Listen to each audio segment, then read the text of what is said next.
ও সুন্দর একটা কথা বলছে। আমি আর একটা উদাহরণ, আমি এটার সাথে যা করা দরকার লাগে এটা যদি ফুলবাড়ি জেলা ফুলবাড়ি থানা সম্পূর্ণ কাভার করতে আমি উইলিং টু কোঅপারেট। যেমন আমি একটা উদাহরণ দিই, একটা বিষয় ওই হাফিজুল সৈয়দের রবে ছিল, বলতে পারবে মিডল ইস্টে বিভিন্ন কারণে আমার যাওয়া পড়ছে, এই 17 বিভিন্ন কারণে আমি ওইদিকে যাবো, বিভিন্ন কারণে আমি দেখছি বিভিন্ন দোকানে কাতারে যাবেন, আপনি দুবাইতে যাবেন, বাঙালি একটা ছেলে ও হলো ক্লাস 10 পাস, আর একটা ছেলে হলো ইন্ডিয়ান ও হলো ক্লাস 10 পাস, কিন্তু বাঙালি ছেলেটার বেতন হলো 5,000 টাকা বা 10,000, যেটাই কথা বলবে, কিন্তু ওই ইন্ডিয়ান ছেলেটার বেতন কিন্তু তার double, because of he knows how to speak English. কি ভাবিস? আমার ছেলেটা কিন্তু পিচ দিকে হলো ওই লিফটিং করতেছে হলো মান, কি জিনিসটা ঠিক না? ও কিন্তু যেহেতু আমাদের ল্যাঙ্গুয়েজের কোনো দক্ষতা নাই, এই জন্য যারা বিদেশগামী যাবে এখানে বিভিন্ন সেন্টার গড়ে তোলা যেতে পারে, ইংলিশ, অ্যারাবিক, এবং মিডল ইস্টে যেতে গেলে হিন্দিও দরকার, হিন্দিও করতে পারে, উর্দুও করতে পারে না, আমি দেখছি। তো ল্যাঙ্গুয়েজ স্কিলটা অ্যারাবিকের কথা বলছে, এই জন্য রিয়ালিটি যারা বিদেশ যাবে, যদি ধরেন প্রতিটা থানা আর ইউনিয়ন অনুযায়ী আপনারা একে লিস্ট করতে পারেন, তাদের একটা সার্টেন ট্রেনিং দিতে পারেন, সেই ট্রেনিংয়ের যদি কোঅপারেশন করতে লাগে I am willing to do ইট।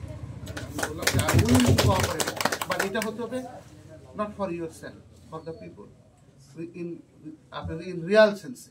কিন্তু সমাজসেবা করতে গেলে কিন্তু আপনার নিজ বলে এখানে কোনো কথা নাই, ব্যক্তিগত চিন্তা বলে কথা নাই।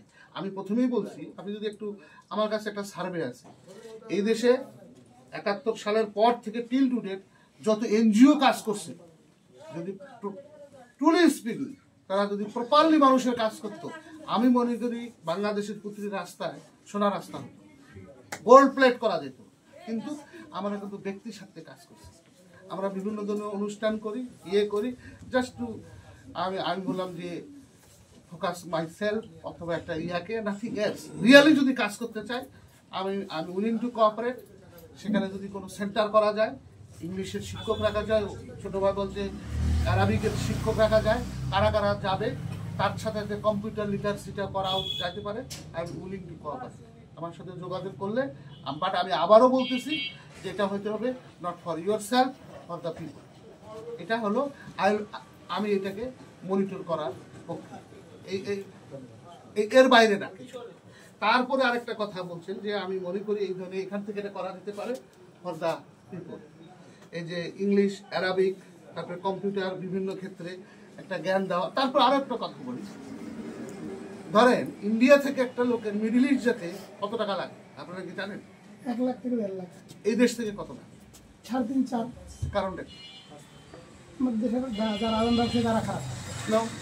আপনি কথাই আছে, আপনি সাধারণ সেন্সে এই কথা বলবেন, রাষ্ট্র ব্যবস্থার দোষ আছে, ওখানে সেন্ট্রালি এটা ডিল হয়, আর এখানে কি হয়, এখানে সেন্ট্রালি এটা ডিল হয় না। আপনি কথা বলছেন যেমন এখন এই যে ইন্টারিম গভর্নমেন্ট, আগে হজে যদি কত টাকা লাগতো আপনি আমাকে বলেন দিন? 7 লাখ 8 লাখ টাকা। এখন কিন্তু এই গভর্নমেন্ট ঠিক করছে মানে 3 লাখ 3.5 লাখ টাকা কত লাগবে গভর্নমেন্ট। আপনি ইয়ার আমলে কত ছিল, বিএনপির আমলে ছিল, আপনি হিসাব করেন তো, যখন এটা গভর্নমেন্ট থেকে রেট করে দিবে এর বাইরে আপনি নিতে পারবেন না, আপনাকে কাভার করতে হবে, আপনি যখন যার কাছে লাইসেন্স নিচ্ছেন, ঠিক না জিনিসটা? ঠিক সিমিলারলি এই মিডিল ইস্ট যেতেও কিন্তু এই অবস্থাটা, কেউ কাছে লাগে 3 লাখ 4 লাখ 5 লাখ টাকা। তো এই ধরনের আপনার একটা সেল, I am willing to cooperate. আমি কিছু লোকজনকে জানি যদি যারা বিদেশে যাবে, বিভিন্ন ধরনের টাকা কমায় নিয়ে এসে যাওয়ার ব্যবস্থা করা যেতে পারে। বাট এটা আবারও আমি বলতেছি, সেটা হচ্ছে for the people, not for your self. আমি এই জায়গাটাতে খুবই কষা, কারণ সমাজসেবা করতে গেলে ত্যাগ থাকতে হবে, এখানে নিজ বলে কোনো কথা নাই, আমি মনে করি, এবং এটা আমি মনে করি রাইট। এই জন্য এই বিষয়টাও আপনারা এই সংগঠনের মাধ্যমে এটা করা যেতে পারে। আমি আমার 100% আমার যত, এটা শুধু আপনার এইটা গোটা ফুলবাড়িতে করা যেতে পারে, এখানে যতখানি কোঅপারেশন করা দরকার 100% আমি করার চেষ্টা করবো। এখান থেকে বড় হতে পারে, কোনো সমস্যা নেই। ফুলবাড়ি থেকে কতজন লোক প্রতি মাসে বিদেশে যায়? 10 জন, 20 জন, 30 জন। এখানে যদি আমরা তারপরে ড্রাইভিং শেখাইতে পারি, ইট ইজ ভেরি গুড। তারা এসএসসি পাস করছে, ইংলিশ, ড্রাইভিং, কম্পিউটার, এগুলো শিখলে কিন্তু automatically salary will be increase. আপনার বিভিন্ন ধরনের টেকনিক্যাল অটোমোবাইল শিখতে পারেন, অনেক কিন্তু বেতন। এবং শুধু না, অটোমোবাইল ইংলিশ জানলেও আরও ভালো দেশে যেতে পারেন, আপনার ইউরোপেও যেতে পারে, সত্য কথা বলতে অনেক বেতন। তো এই জিনিসগুলো কিন্তু আমাদের ওই ট্রেডিশনাল থেকে IBA পাস করা শুধু চিন্তা, it has no value nowadays. আমি মনে করি it has no value. IBA pass করে শুধু অনার্স পড়ে কোনো লাভ নেই। টেকনিক্যাল শিক্ষা উচিত, যে শিক্ষাটা আপনাকে বাস্তবমুখী শিক্ষা দেবে। অনেক কিছু আছে, নার্সিং শিখতে পারেন, করতে পারেন, যেটা আপনাকে ইংলিশ শেখার পাশাপাশি নার্সিং শিখলে আপনার যে গোটা ইউরোপে এখন এজিং পিপুলের সংখ্যা মানে বয়স্ক লোকের সঙ্গে এমনভাবে যাচ্ছে 2030 মধ্যে এখানে ইমব্যালেন্স হয়ে যাবে, তাদেরকে অবশ্যই লাখ লাখ নার্স নিতে পারে। তা আপনাকে আমি বলি বাংলাদেশ থেকে কয়েক % লোক যেতে পারে ইন্ডিয়া। আমরা সারি বলতেছি ইন্ডিয়া গেল বিকজ আমাদের যোগ্যতা নাই। যোগ্যতা না থাকলে কেমন হবে? আপনি না বলতে পারেন উর্দু, না বলতে পারেন হিন্দি, না বলতে পারেন আরবিক, ইংরাজি, আপনার কোনো দক্ষতা নাই, তুমি কোথায় যাবেন? এই জন্য আমি রিকোয়েস্ট করব এই উদ্যোক্তাকে, জাস্ট নাম সর্বস্ব যেন না হয়, রিয়ালি যদি হেল্প হয় এটা করার জন্য আমি রিকোয়েস্ট করি। লিমন ভাই অনেক ভালো মানুষ, হেল্প করেন। তো এই জিনিসগুলো যদি উদ্যোগ উনি নেন আর উইলিং টু কোঅপারেট। তারপরে হারুন আছে, ছোট ভাই হারুন আছে, যারা এখানে নেতৃবৃন্দ আছে, এটা শুধু এখানে আপনারা এখান থেকে শুরু করেন গোটা ইয়াতে। এটা একটা গেল। আরেকটা জিনিস যেটা বললো এগুলো আমি কাভার করছি। তারপরে হলো এখান থেকে আপনি উদ্যোগ নিতে পারেন, দেখবেন যে আমি একটা জিনিস দেখছি, বাংলাদেশের সবচেয়ে অবহেলিত মানুষ কোনটা? আপনি দেখবেন বিভিন্ন ওই যে এতিমখানায়, হেফসখানায় থাকে, এরা কিন্তু ইচ্ছা করে যেটা পড়তে যায় আমি মনে করি না। আপনারা মনে ইচ্ছা করে যে ওখানে কোরআন শিখতে যাচ্ছে? No, I don't think so, because of poverty. ঠিক না জিনিসটা? আমার কাছে মনে হয় দুই একজন আউট অফ কিউরিসিটি থেকে এটা যায়, খুব সংখ্যা কম। আমি আমাদের একটা রিসার্চ ছিল, তাতে আমি দেখছি যে সকলেই বাবা নাই, মা নাই, হয়তো কেউ দেখার নাই, তখন কি করছে এতিমখানায় দিয়ে দেয়। দেখবেন এই ছেলেগুলো ছোটকাল থেকে কি হয়, দেখবেন তাদের নিউট্রিশন, ল্যাক অফ নিউট্রিশন হয়, তারপরে তাদের বিভিন্ন ধরনের চোখের সমস্যা। এই ধরনের যদি তাদেরকে বছরে একবার করে ডাক্তার দেখানো যায়, paediatrician, I am willing to cooperate. তাদের এটা কিন্তু রিয়ালিটি, বুঝতে পারছেন? শুধু তাই না, এই ছেলেগুলা কি হয় একশের ক্ষেত্রে অবশ্যই আমার সকলেই আপনাকে দুই এক্সটার্নাল ওয়ার্ল্ড আর ইন্টারনাল দুটাকে ব্যালেন্স করতে হবে। ঠিক না জিনিসটা? আপনি শুধু পরকালের কথা চিন্তা করলেও আল্লাহ কিন্তু এটা বলেনি। এই যে ছেলেগুলো হয় কি, যখন একটা হেফস হয়ে কোরআনের হাফেজ হয়ে গেল, দেখবেন ও মানুষের বাসায় শুধু ওই যে মিলাদ মাহফিল পড়া ছাড়া তার কোনো কাজ থাকে না, কিন্তু আল্লাহ কিন্তু এটা বলেনি। এই জন্য এদেরকেও আমাদের সামাজিক দায়বদ্ধ আছে। ওইটার পাশাপাশি আমরা কি করতে পারি? কর্মঠকারকে কম্পিউটার শিক্ষা দিতে পারি, অটোমোবাইলের শিক্ষা দিতে পারি, ইংরেজি শিখতে পারি। সেজন্য এটার পাশাপাশি এইটাও একটা উদ্যোগ নেওয়া যেতে পারে, আমার কাছে মনে হয় ভেরি ইম্পর্টেন্ট। তো এই জিনিসগুলোকে আপনার গুরুত্ব। আরেকটা কথা হারুন ছোট ভাই বলছে কানাহারের কথা। তো কানাহারে যদি আপনারা এখানে এইটা যে ওয়ালের কথা বলছেন, এই ওয়ালের ব্যাপারটা আপনারা এখানকার যারা গণ্যমান্য ব্যক্তি আছেন, যারা হলো আছেন, আপনারা একটা, আমি মনে করি একটা কমিটি ফর্ম করে কস্ট এস্টিমেট করা যেতে পারে।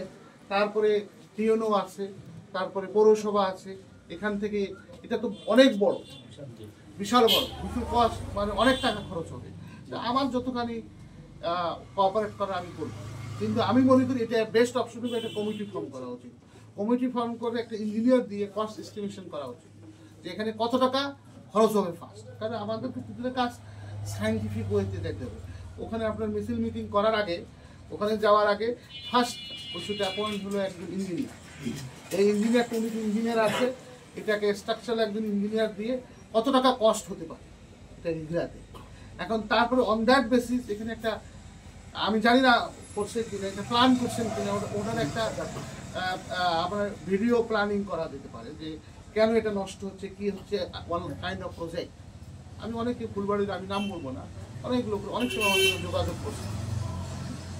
তো কোনো এক লোকরে আমি বললাম যে আপনি আমাকে একটা আপনার অমুক প্রতিষ্ঠানের নাম বলবো না, প্রতিষ্ঠানের প্রজেক্ট দেন, কী করেন, কী করেন, আপনি তো টাকা তুলতেছেন, ইয়া করতেছেন, ট্রাস্টি কি, কীভাবে হয়। তারপরে আমার সাথে যোগাযোগ বাড়িয়ে দিয়েছে। আমি বলছি আমি এই জন্য বলছি যে প্রতিটা জিনিসই আপনাকে সাইন্টিফিক্যালি করতে হবে, প্রপার ওয়েতে করতে হবে, উইথ হলো গুড কোয়ালিটি করতে হবে। ইয়েস, এটা হলো সকলের জন্য আমাদের ইম্পর্টেন্ট। আমাদের পূর্ব অ্যানসেস্টাররা এখানে কবরস্থান আছে, আমরাও একদিন চলে যাব। আমাদের নৈতিক দায়িত্ব টু প্রোটেক্টিং, বাট এটা প্রোটেক্ট করতে গেলে প্রপার ওয়েতে করতে হবে।